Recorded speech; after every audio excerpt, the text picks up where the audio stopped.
Take a look at this standard one-dimensional number line. The absolute rule here is that if you square any number, the result is always positive.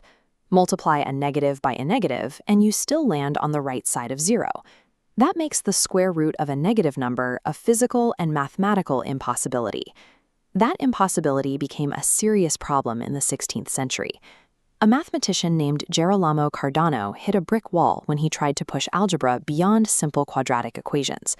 This diagram shows the roadblock Cardano encountered, the cubic equation x cubed equals 15x plus 4. When we break it down into the intermediate steps, an anomaly appears right here. The calculation generates terms involving the square root of negative 121. This creates a glaring contradiction. The final, correct answer to this equation is 4, a clean whole number.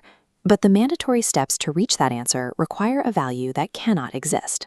If the final math is perfectly valid, we have to ask, are the rules of algebra broken? Or is a one-dimensional perspective of numbers simply too small to show us the whole picture? Another mathematician, Rafael Bombelli, decided to test that boundary. Instead of rejecting the negative root as an error, he treats it as a manipulable placeholder and replaces it with the letter I. Bombelli sets up a controlled, deliberate experiment. He runs Cardano's problematic cubic equations step by step, plugging in this new I placeholder just to see if the entire mathematical system collapses. As we see in this layout of the algebraic sequence, the system doesn't collapse at all. The math remains entirely consistent. The imaginary components don't introduce chaos. They emerge in highly organized symmetric pairs. Because of that symmetry, these imaginary terms precisely cancel each other out at the very end of the equation. The impossible numbers vanish, leaving only the correct, real numerical roots behind. The calculation works, but it leaves us with a heavy paradox. Mathematical operations are passing through a completely non-existent phantom realm, yet they still dictate valid physical outcomes.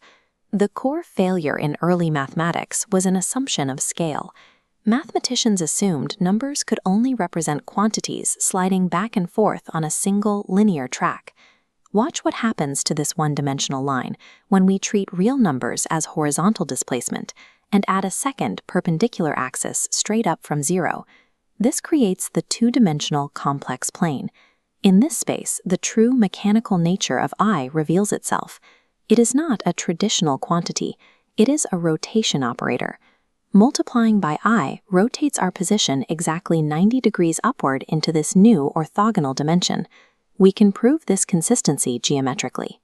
Multiplying by I a second time, which is I squared, rotates to point another 90 degrees. It lands perfectly on the -1 position of the horizontal axis. This means Cardano's intermediate steps were never meaningless. They were actual, measurable spatial trajectories, looping cleanly through a higher dimensional structure before collapsing back down to the real output. By treating the impossible as an orthogonal dimension, the paradox vanishes. Imaginary numbers act as a structural necessity of mathematical space. Later mathematicians like Carl Friedrich Gauss formalized this complex plane and proved a monumental concept. By integrating imaginary numbers, absolutely every polynomial equation, meaning any equation built from variables and exponents, can be solved without contradiction.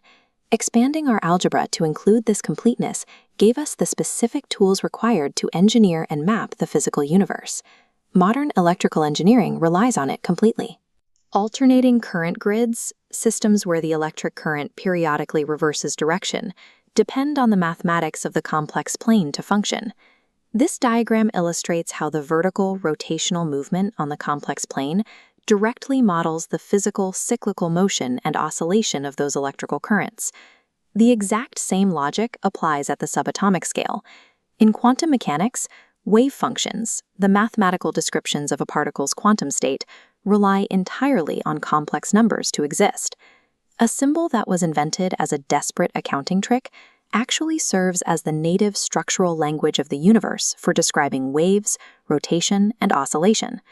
The story of imaginary numbers shows us that when mathematics encounters a contradiction, it rarely means the object is false. It simply means human perspective is dangerously incomplete.